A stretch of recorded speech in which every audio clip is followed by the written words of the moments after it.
사랑하고 축복합니다. 우리 함께 소요리 문답 33문 함께 보도록 하겠습니다. 제가 문을 읽습니다. 의롭다 하심은 무엇인가? 의롭다 하심은 하나님의 값없는 은혜로 정하신 것인데 저가 우리의 모든 죄를 사유하시고 그 앞에서 우리를 옳게 여겨 받으시는 것이니 이는 다만 그리스도의 의를 우리에게 돌려주심인데 우리는 오직 믿음으로만 받는 것이다. 아멘. 오늘은 소요리 문답 33문에 의롭다 하심에 대한 이야기를 함께 보도록 하겠습니다. 지난번에 제가 요거를 계속 보여드렸는데요. 다시 한 번 더 보시면 구원의 9가지 서정이라고 해서 우리 인생에 하나님 앞에 부름받은 백성들이 어떻게 구원함을 얻는가 그 과정을 일종의 도식화한 것입니다. 은혜의 영역이 있다 그랬죠. 우리를 부르시는 영역이고 하나님께서 강권하여서 우리를 구원하시기 위해 하나님께서 택하시는 영역입니다. 은혜의 영역이 있고 그리고 이제 그 이후로 칭의 양자 성화 요 세 가지 과정들이 이제 구원받은 자녀가 이 땅에 살아가는 동안 늘 경험하고 또 그 확신 속에 살아가게 되는 그 내용들이 바로 요 칭의 양자 성화에 대한 내용입니다. 뒤에 가면 이제 견인과 영화의 과정도 보도록 하겠지만 일단 오늘은 그 중에서 칭의, 의롭다 하심에 대해서 조금 더 구체적으로 말씀들을 가지고 함께 보도록 하겠습니다. 로마서 3장 좀 전에 읽었던 본문 말씀에 보면 그리스도 예수 안에 있는 속량으로 말미암아 이게 이제 조건입니다. 우리가 의롭다함을 얻으려면 전제 조건이 반드시 필요합니다. 구약의 역사로 다시 돌아갑니다. 구약의 역사에서 보면 최초의 창조함을 받은 인간인 아담이 있습니다. 그리고 하와가 있죠. 하나님께서 그들에게 명령하신 게 뭡니까? 너희들이 이 땅에 있는 모든 것들을 다 마음껏 먹어도 된다. 다만 선악을 알게 하는 나무의 열매만은 먹지 마라라는 게 그들에게 준 명령입니다. 우리가 다 한 내용입니다. 그런데 결국 그걸 어기고 맙니다. 그랬을 때 그들에게 찾아온 게 뭐냐? 결국 죄라고 하는 것이 그들에게 찾아온 것이고 그로 인해서 그들이 창조함을 받았을 때 그 지위가 있었는데 그 지위에서 떨어져 버리고 말았다. 그게 타락이라 그랬죠. 결국에는 그렇게 타락해버린 인생들을 위해서 하나님께서 구원하셔야만 하는 일을 하시는데 그게 오늘 우리가 낮예배 때 봤던 예수님에 관한 모든 이야기들입니다. 구약의 전체 역사가 결국에는 아담 이후에 벌어진 그 모든 일들을 하나님께서 어떻게 우리를 다시 구원해 가시는가에 관한 내용이죠. 전제 조건이 뭐냐? 그 중에 이루어진 일들 중에 죄인들을 죄 용서하기 위한 방법으로 하나님께서 주신 것이 있었습니다. 그게 뭡니까? 죄 사함을 얻게 하는 회개죠. 그 죄 사함을 얻으려면 결국 인간이 자신의 죄를 대신할 수 있는 짐승이 늘 있어야만 했습니다. 그 짐승이 죽어야만 우리의 죄가 용서함을 받을 수 있었던 거고 그로 인해서 하나님과의 관계가 다시 회복되어질 수 있는 거죠. 그 전제 조건을 늘 반복해서 우리가 행했는데 이제는 그것으로 하지 않고 단 한 번의 제사로 단 한 번의 영원한 속죄의 제사로 우리를 이제 죄 없다 하는 그 조건을 만들어 주신 겁니다. 그거를 두 글자로 뭐라 그러냐? 속량이라 그럽니다. 속량. 결국에는 우리의 죄값을 하나님께서 다 사셨다. 노예가 있습니다. 그 노예가 노예 신분에서 해방되어지기 위해선 두 가지 방법이 있습니다. 하나는 그 노예를 소유하고 있는 주인이 너는 더 이상 노예가 아니다 라고 하면서 그 노예가 아님을 증명해주는 증명서를 하나 써줘서 그래 그냥 보내면 됩니다. 그러면 그 노예는 뭐가 됩니까? 자유인이 됩니다. 또 다른 방법은 뭐냐면요. 그 노예가 자유인이 되기 위해서 지불해야 하는 몸값이 있는데 그 몸값을 지불하면 됩니다. 그런데 노예가 스스로 그걸 지불할 수 있을까요? 없겠죠. 경제적인 그런 능력이 안 되고 그렇게 재물을 얻을 수 있는 그런 것도 안 됩니다. 그렇기 때문에 누군가가 대신 그 돈값을 내주면 됩니다. 예수님께서 이 땅에 오셨다라고 하는 건 우리가 내야 되는 우리의 몸값, 죄인이라고 하는 우리의 죄의 신분에서 우리가 이제 자유해지려면 우리가 몸값을 내야 되는데 그 몸값을 누가 대신 내셨느냐? 하나님께서 내셨다라는 것입니다. 누구로요? 예수님으로요. 그래서 당신의 몸값이 얼마입니까? 요즘에 뭐 운동선수들 몸값 어마어마하지 않습니까? 지난번에 우리 국가대표 선수들 대한민국하고 브라질하고 경기할 때 혹시 그 얘기 들으셨습니까? 선수들의 몸값을 비교합니다. 대한민국하고 브라질의 몸값이요 차이가 어마어마하게 납니다. 네. 그만큼 몸값이 비싸다는 얘기죠. 우리 성도님들의 몸값은 어떻습니까? 비싸십니까? 네. 우리의 몸값은 우리의 몸값은 예수님짜리입니다라고 말하면 되겠죠. 당신의 몸값은 얼마입니까? 저는 뭐 1,000만 원입니다. 아닙니다. 우리의 몸값은 예수님짜리만큼입니다. 우리를 살리려, 우리를 구원하시려, 우리를 자유하게 하시려고 누가 희생하셨느냐? 예수님이 희생하셨다. 이게 전제 조건입니다. 그래서 항상 우리가 의롭다함을 받았다라는 그 이야기를 하려면 좀 전에 읽은 로마서 3장 24절에 요 앞부분을 잘 읽으셔야 됩니다. 다시 한번 보십시오. 그리스도 예수 안에 있는 무엇으로요? 속량으로. 속량이란 얘기는 우리의 몸값을 대신 지불하셨다. 그 이야기입니다. 우리의 모든 죄가 이제 해결함을 받는데 하나님의 은혜로, 중요한 건 뒷부분이에요. 하나님의 은혜로 말미암아서 돈을 낸다 안 낸다? 돈을 낸다 안 낸다? 안 낸다. 어떻게 해요? 값 없이 공짜로, 우리가 그렇게 좋아하는 공짜로 무료로 우리에게 그 의롭다함을 얻을 수 있는 그러한 자격을 부여해 주셨다. 그러니 예수님이라고 하는 그분이 이 땅에 오셨다라는 게 얼마나 놀라운 사건입니까? 이거에 감동하지 않고 감격하지 않고 아무런 어떤 반응이 없는 사람들은 마치 죽은 자와 같다는 얘기입니다. 제 얘기가 아닙니다. 성경의 이야기입니다. 아무리 거기다가 피리를 불고 아무리 나팔을 들어도 반응하지 않는 세대. 그 세대가 언제입니까? 예수님 때에도 마찬가지였습니다. 그런데 지금도 마찬가지죠. 죽을 수밖에 없는 우리를 위해서 예수님짜리를 우리 대신 몸값으로 지불하시고 우리를 구원해 주셨는데 그거에 대해서 무감각하다, 반응이 없다, 감격이 없고 감동이 없다. 누가 나한테 예기치 못했는데 조그만 선물 하나만 주면 얼마나 고마워합니까? 그렇죠. 그런데 우리를 구원하려고 예수님짜리 선물을 우리에게, 하나님의 은혜가 선물입니다. 선물로 우리에게 주셨는데 값없이 주셨는데 반응하지 않는다? 그 사람의 믿음부터 점검해야 된다는 얘기죠. 얼마나 믿음이 없으면 그거에 반응을 안 보이겠습니까? 우리의 믿음을 점검해야 됩니다. 나는 예수님 믿습니다. 그런데 감동이 없고 감격이 없다? 감사가 없다?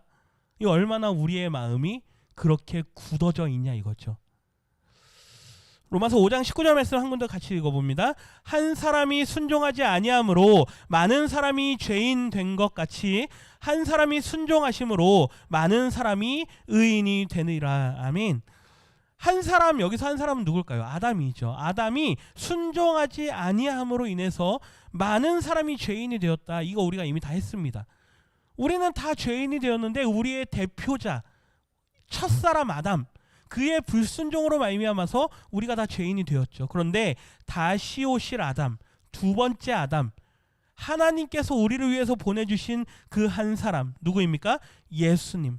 예수님의 뭐 하심으로요? 순종하심으로요. 오전 말씀에 마리아가 주의 말씀대로 내게 이루어지다라고 순종을 했다 그랬죠. 그런데 예수님도 똑같이 그 십자가를 제가 지겠습니다라고 순종을 합니다.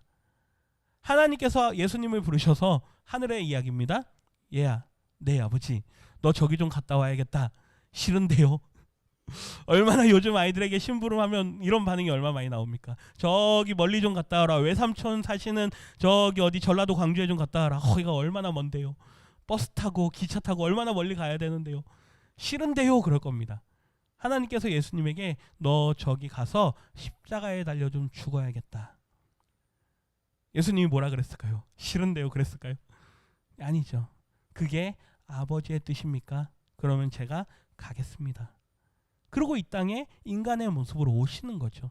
그게 성탄입니다.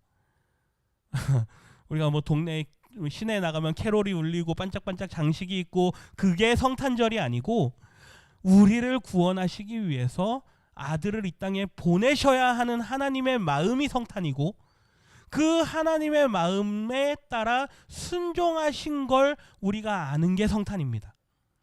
그게 없이 올해 크리스마스는 왜 이렇게 썰렁해?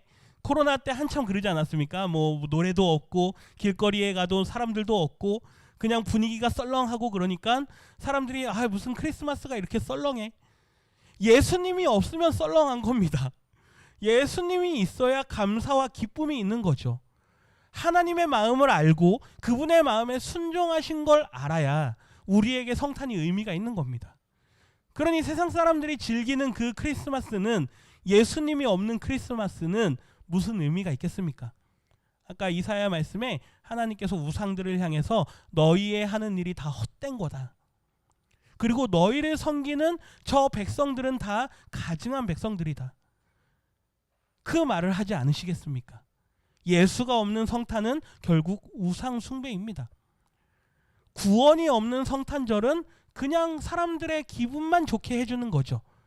그런데 오늘 우리에게는 이 한 사람의 순종이 있기에 우리가 의롭다함을 받는다. 이걸 아는 순간 우리에게 감격이 되살아나고 감동이 되살아나고 성탄절이 되살아나는 것입니다. 이 성탄의 기쁨이 우리에게 있어야 되는 것이죠. 그걸 아는 사람이 믿음이 있는 사람입니다. 제가 계속 믿음을 이야기합니다. 감동이 없으면 뭐가 없는 거다? 믿음이 없는 거다. 감격이 없으면 뭐가 없는 거다? 믿음이 없는 거다. 왜 그럴까요? 뒤에 가면 그 이야기를 합니다. 갈라디아서 말씀 같이 읽어보겠습니다. 사람이 의롭게 되는 것은 율법의 행위로 말미암음이 아니요 오직 예수 그리스도를 믿음으로 말미암는 줄 알므로 우리도 그리스도 예수를 믿나니. 사람이 의롭게 되는 것은 결국 우리를 의롭다 여겨주시는 것은 율법의 행위가 아니다. 아무리 착한 일하고 지역에 아무리 좋은 일을 많이 하고 우리가 봉사도 많이 하고 우리 권사님 오늘 해외 선교 다녀온 거 보고를 했습니다. 얼마나 귀한 일입니까? 아무리 많이 해도 뭐가 없으면, 믿음이 없으면, 일로서만 하고 끝내면 좋은 일 했다. 난 참 괜찮은 사람이야. 나는 적당히 봉사도 할 줄 알고 지역에 적당히 좋은 일을 할 줄도 알고 해외에 가난한 사람들을 위해서 적당히 가서 시간도 드리고 내 몸도 드리고 노력도 하고 노동도 하고 하니 나는 참 괜찮은 인생이야. 이 정도의 만족으로 살면 그거는 세상 사람들과 차이가 없는 사람입니다. 예수님을 믿지 않는 사람들도요 그렇게 합니다. 더 잘하죠. 예수님을 믿지 않는 사람들은 더 잘합니다. 뭐 연말이 되면 그 사람들이 기부한 내역들이 공개가 됩니다. 종종. 연예인들 보십시오. 예수님 안 믿는 사람인데도 몇 억 단위로 기부를 합니다. 운동선수들 연봉에서 얼마만큼 많이 기부를 합니까? 기부자들 중에 아주 많은 금액을 내는 기부자들의 그 명단을 보면요. 연예인들과 운동선수들이 많습니다. 많이 벌어들이니까. 예수님을 믿지 않아도요. 근데 우리는 어떻습니까? 이 정도 해놓고 얼마나 생색을 내길 좋아합니까? 더 줘도 됩니다. 그분들 잘 사는 분들인데요. 괜찮습니다. 더 줘도 됩니다. 왜요? 거기에 예수님이 들어가기 때문에. 한 개 먹은 사람들이어도 2개 줄 수 있어야 됩니다. 한 개 먹고 사는 사람들인데 뭘 거기다 2개를 더 줍니까? 그렇지만 그들에게는 누가 없습니까? 예수님이 없습니다. 그들이 못 먹어서 우리가 주는 걸까요? 그들이 없어서 우리가 그들에게 주는 걸까요? 그게 아니죠. 예수님을 전해야 되는데 전하려고 하니 그냥 가서 전해집니까? 아닙니다. 뭐라도 하나 주면서 전하는 거죠. 조그만 스티커 하나 붙여서 뭐 조그만 교회 이름 하나 붙여서 같이 전해주는 겁니다. 그러기 때문에 그걸 하는 거지 우리가 뭐 얼마나 있어서 우리가 얼마나 많이 가져서 우리가 얼마나 잘난 사람들이어서 그 일을 하겠습니까? 그게 아니죠. 지금도 얼마나 많은 교회들이 힘들어하고 얼마나 많은 교회들이 어려워하는 줄 모릅니다. 그런데 놀라운 건 뭔지 아십니까? 그 많은 교회들이 가난하고 어려워도 그 지역을 잘 섬깁니다. 한국에 교회가 들어온 이후로 교회를 통해서 얼마나 많은 사람들이 혜택을 받았는지 모릅니다. 우리도 장학 사업을 아까 운영위원회를 통해서 그 얘기 잠깐 했었는데요. 그 지역에 어려운 아이들이 있으면 데려다 공부시킵니다. 선교사님들이 늘 했던 일이죠. 그런데 이제는 다 잘 삽니다. 생활 여건이 다 좋아졌습니다. 그걸 굳이 교회가 할 이유가 있습니까? 있습니다. 왜요? 복음을 전해야 되기 때문에. 그들에게 장학금이라고 하는 그 수단을 통해서 교회가 너희들을 생각하고 있고 하나님이 너희를 생각하고 있다는 걸 알려주는 일을 하는 겁니다. 이게 다 뭐로 하는 겁니까? 믿음으로 하는 겁니다. 그래서 일로써 하는 게 아닙니다. 율법의 행위로는 우리가 아무리 많은 일을 해도 그걸로는 우리가 의롭다함을 얻을 수가 없습니다. 누구를 믿어야만? 예수님을 믿어야만. 이게 다른 거죠. 그래서 교회에서 우리가 어떤 일을 한다고 할 때는 우리가 조금 생각을 조금 다르게 할 수 있어야 됩니다. 전도의 목적이 있는가 없는가? 선교의 목적이 있는가 없는가? 그들이 가난하냐 가난하지 않으냐, 그들이 잘 사느냐 못 사느냐가 우리의 판단 기준이 아닙니다. 그들에게 예수님이 있느냐 없느냐가 우리의 판단 기준입니다. 아멘이십니까? 저와 함께 앞으로 우리 교회에서 같이 신앙생활 하시고 함께 봉사의 일들을 감당하실 때는 항상 우선순위를 정해 주십시오.